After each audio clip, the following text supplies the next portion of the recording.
to do that. That's why I wrote the article. It's called Which Groups? And read what Allah called us in the Quran. Allah never called us Shiites or Sunnis in the Quran. Did you know that? He also didn't call us Sufis or Goofies. He also, what? He also didn't call us some, all these other names that come up. I don't need to give you a list, you know. And as far as somebody saying they're Wahhabi, that's haram to even say that. You know why? Who knows it's wrong to say that? Why? Why? That's the name of Allah. Al-Wahhab. Is it? Is that the name of Allah? Do you not remember I was just talking about in another section, don't make fun of Allah's names? And you're calling somebody a Wahhabi? You can't say it about yourself and you cannot say it about somebody else. Because it's Allah's name. Don't play with it. And by the way, the people who played with that were the enemies of somebody, but they didn't want to call him by his name, his followers by his name, so they called it by his father's name. His name, he lived 270 years ago, his name was Muhammad ibn Abdul Wahhab. But they don't call him Abdul Wahhabis, or bin Abdul Wahhabis, or Mohammedans, because they know you could catch them in what they're saying. But these were the enemies to this particular scholar and his teachings. What he was saying is that basically you shouldn't worship people in their graves, and you shouldn't worship the grave site, and you shouldn't build these big temples in there to go to. And his followers tore down those places in the graveyards, and they became so angry that instead of dealing with the fact, he brought the proof. But they didn't like it, so they insulted him, and they wrote books against him. Because it messed up their Sufi tariqas. Okay? So they did that, and they lied, and they keep on lying until today. But I've read his books. He's got the best book I ever read, translated to English, on Tawheed, and it's called Kitab al-Tawheed. How many of you heard about it? Did you find anything wrong in it? He quoted the book of Allah.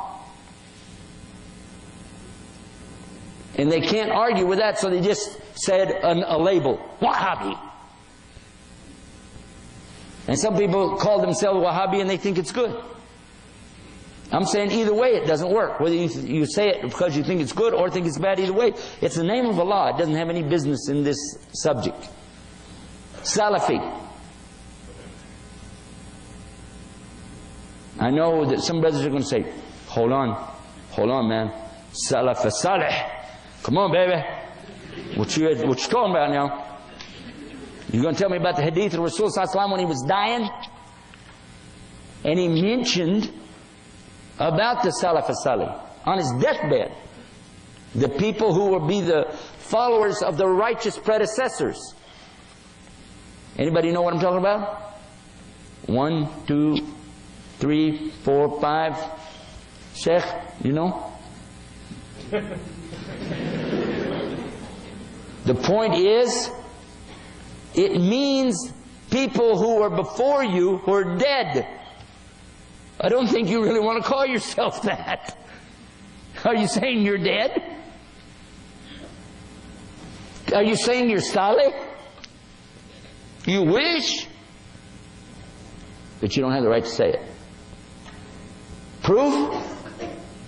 What did Allah say to the Bedouins in Surah Al-Hujurat? What did He say to them? When the ignorant Arabs living in the desert made Shahada and they said, now we're mu'min. Hey! And Allah told them, don't say that. Who said it? Allah. He told them, don't say that you are mu'min because Iman has not yet entered your qalb, your heart. Just say you're Muslim. Just say we have Islamed. Is that fact or no? So the best that we can say about ourselves is we're Muslim. And that's what Allah called us so many times that I quoted Him on that article.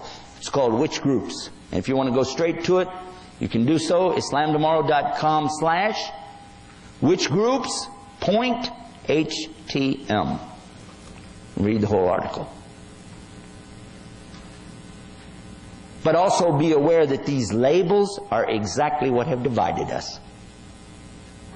A lot of people complain about the British because in Northern Africa and even in India when they cut up the section and called it Pakistan, you blame them because they cut up the geography on a map and drew lines and then said, oh, Libya, Tunisia, Maghreb, Egypt, Algeria, sorry. All of it's there, right? And these are countries, right? All of a sudden you got an excuse to be against somebody because he's from there and you're from here. Same surah. Same exact surah. Allah said what? That He created us all from a single, and from the single the mate, and from these two He brought all the nations and tribes. He made us different so that we would what? Slaughter each other? Kill each other? Insult each other? Call each other kafir? No, so we'd recognize each other.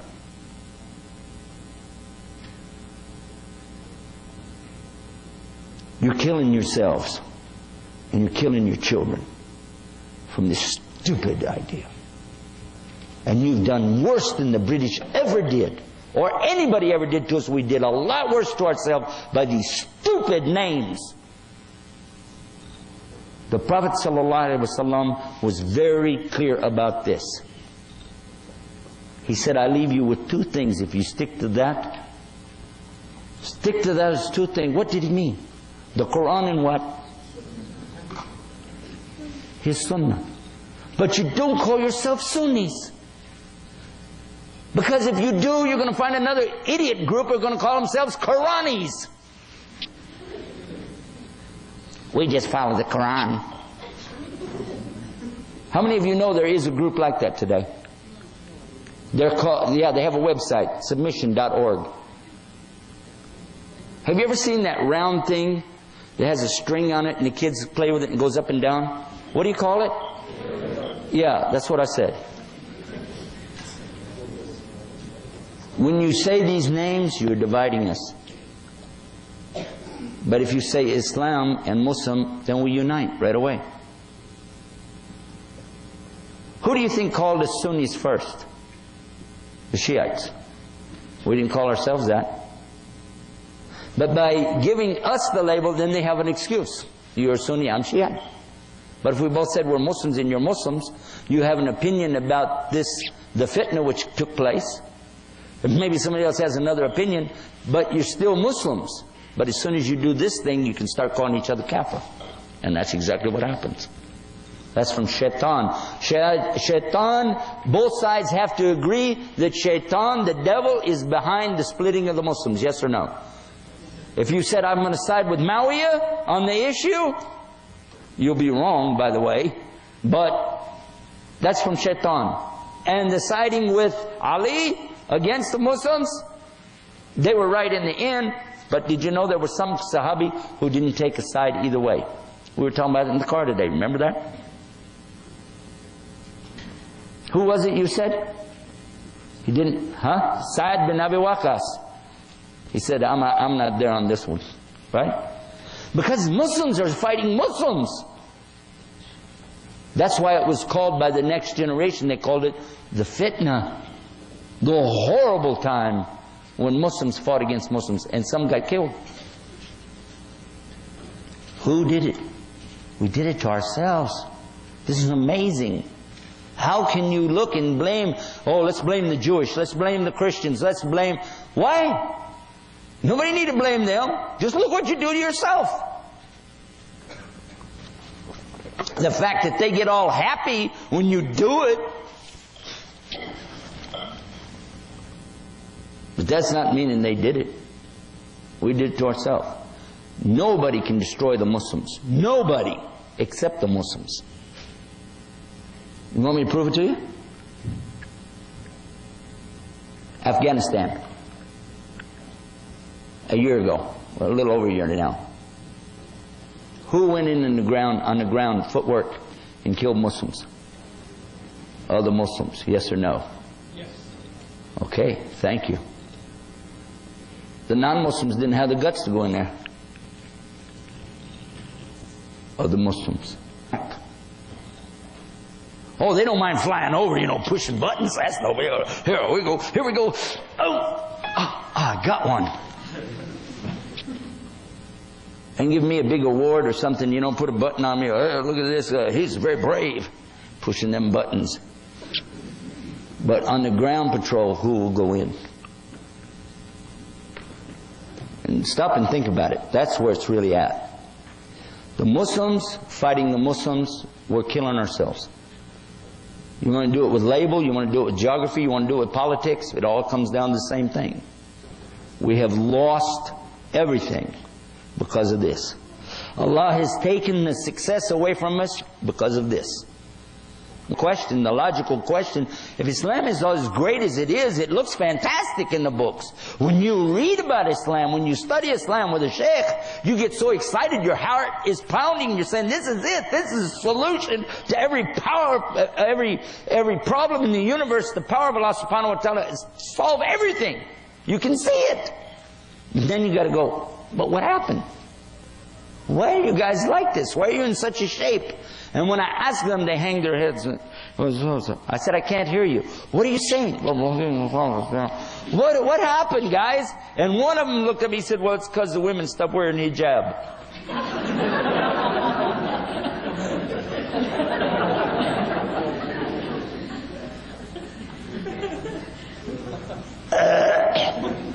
Maybe not. How do you respond to that question? Is Islam correct, yes or no? Does it have the solution to every problem in it, yes or no? Then how do you explain the condition of the Muslims today? It's very simple. They're not following Islam. Bottom line, don't blame Islam for what Muslims do. Because Allah never took away our free choice. We still have free choice. And always will to the very end. But when we don't follow Islam and say it's Islam, duh.